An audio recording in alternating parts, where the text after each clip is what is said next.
So now talk about the proof of the Hooke's law.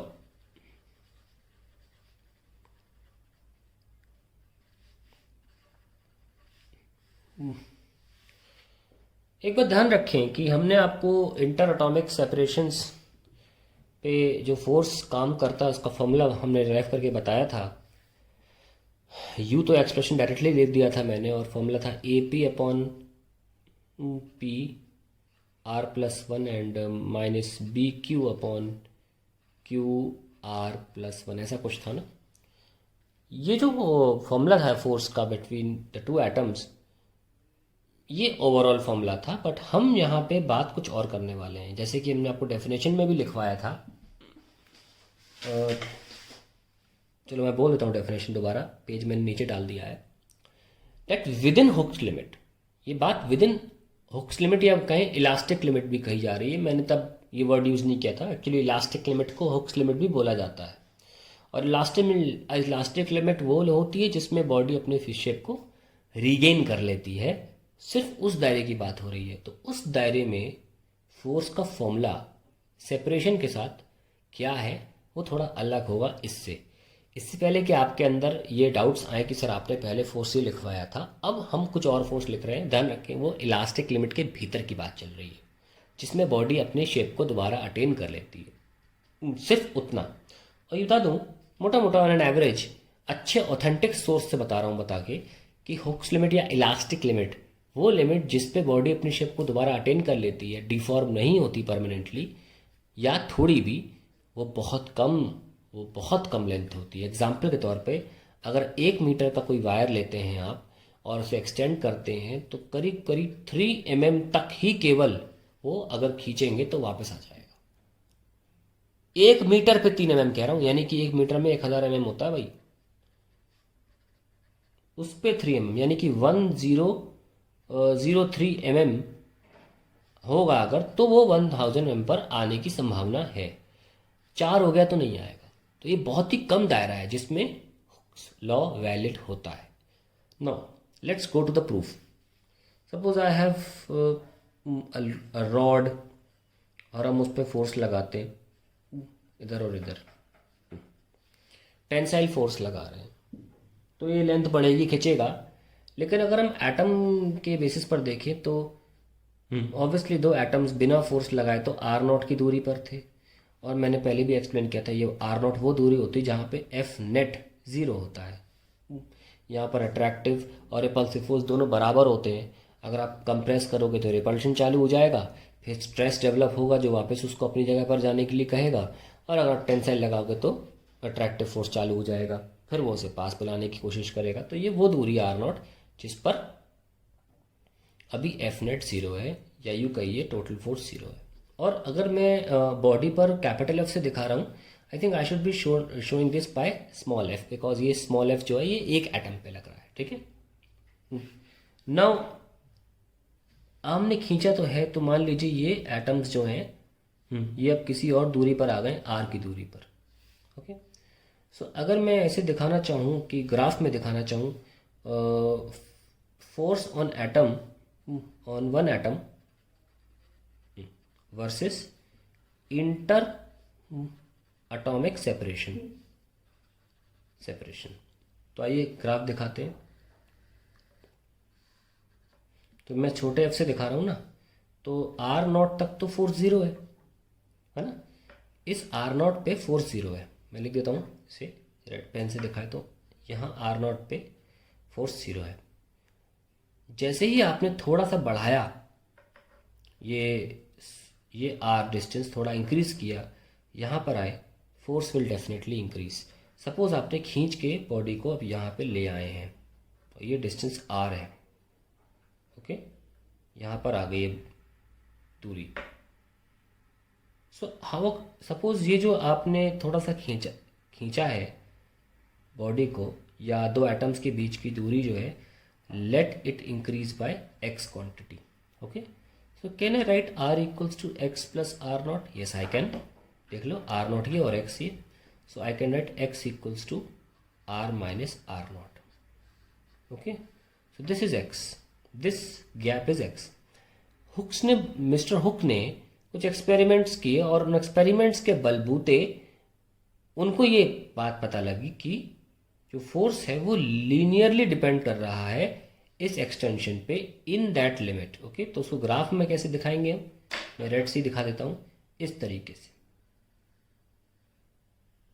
ध्यान दें कि जब बॉडी को एक्सटेंड करते हैं तो स्ट्रेस वापस बुलाना चाहती है या attractive force comes into play. Physics में अट्रैक्टिव फोर्सेस को नेगेटिव से दिखाया जाता है अगर दिखाने की नौबत आती है तो देख सकते हैं जब आप बॉडी को एक्सटेंड करेंगे तो फोर्स नेगेटिव रीजन में चला जाता है, और जब आप बॉडी को पास लाएंगे, आर से कम डिस्टेंस पर लाएंगे, तो फोर्स पॉजिटिव जगह पर चला जाता है, यानी कि फोर्स रिपल्सिव हो जाता है। खैर, इसी ग्राफ को अगर मैं एक्स के साथ दिखाना चाहूँ तो कैसे दिखाऊंगा? अभी आर के साथ था, अब सिर्फ एक्सटेंशन के साथ दिखा रहा हूँ, सिंगल एक्स के साथ।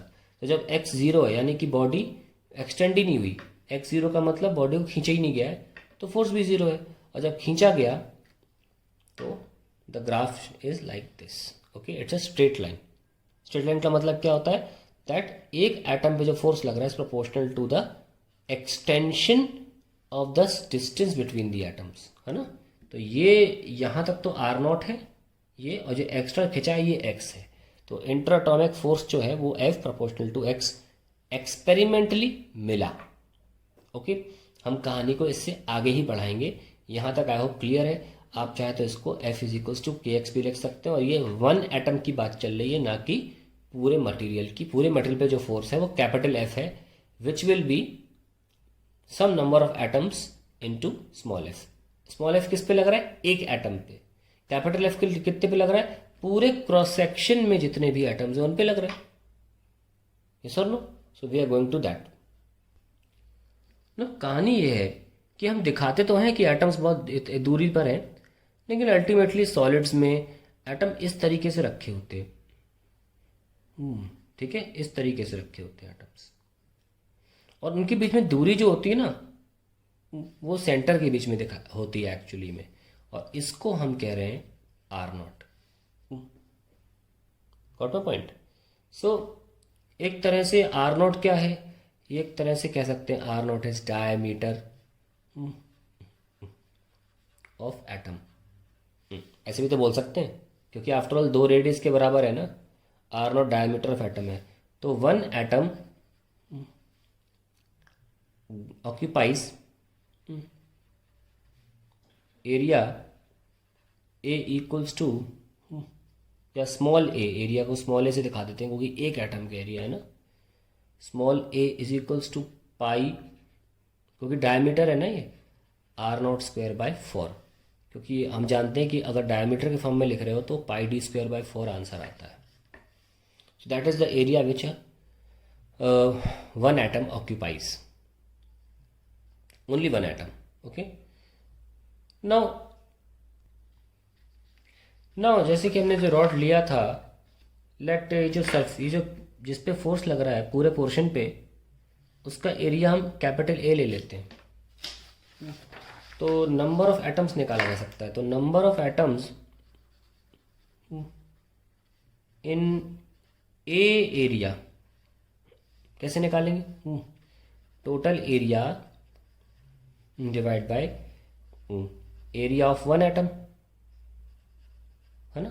सो we can call it like this. Total area को ए ले लिया, और पूरे एक एटम के एरिया के ले लिया पाई आर नॉट स्क्वायर बाय 4। ऐसे ले सकते हैं। इंस्टेड ऑफ दैट हम ये भी लिख सकते हैं एक तरह से कि ये 4a upon pi r not square. So now we have number of atoms to be 4a upon pi r not square.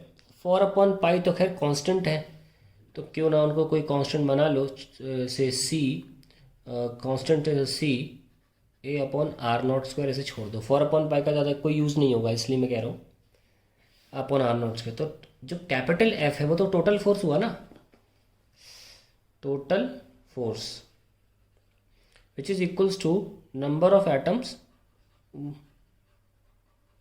Into force on one atom. Number of atoms तो आ गए C A upon are not square, और force on one atom हमारा small F था, ये रहा देख लो, फोर्स ऑन वन एटम देख लो, वो तो केवल वो तो F equals to k x आयतन में पहले ही बोला था कि स्मॉल एफ है वो एक एटम पे फोर्स दिखाया जा रहा है, तो उसको हम के एक्स दिखा दिए थे पहले ही, वह के was a proportionality constant. So let's write that के एक्स, और ये कैपिटल एफ आ गया। अगर आप फोर्स अपॉन एरिया यहाँ ले आओ तो क्या बच जाता है, C k x upon are not square. अब आप मुझे बताइए ये फोर्स अपॉन एरिया क्या है, एक्सटर्नली अप्लाइड प्रेशर है ना, और उसके ही बराबर आपका स्ट्रेस होता है जो डेवलप होता है। तो मैंने आपको पहले ही कहा था कि न्यूमेरिकली दोनों बराबर हो जाते हैं अंडर इक्विलिब्रियम, तो ये स्ट्रेस है एक्चुअली में जो बाहर के बल के कारण पर यूनिट एरिया डेवलप हुआ।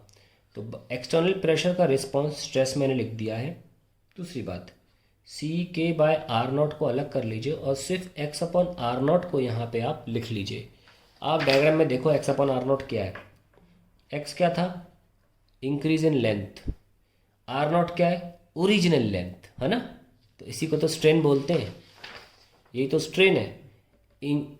इंक्रीज इन डायमेंशन बोल लो चाहे, अपॉन ओरिजिनल डायमेंशन, अभी वो लेंथ है तो लेंथ बोला जा रहा है, तो एक तरह से ये चीज़ क्या थी, स्ट्रेन।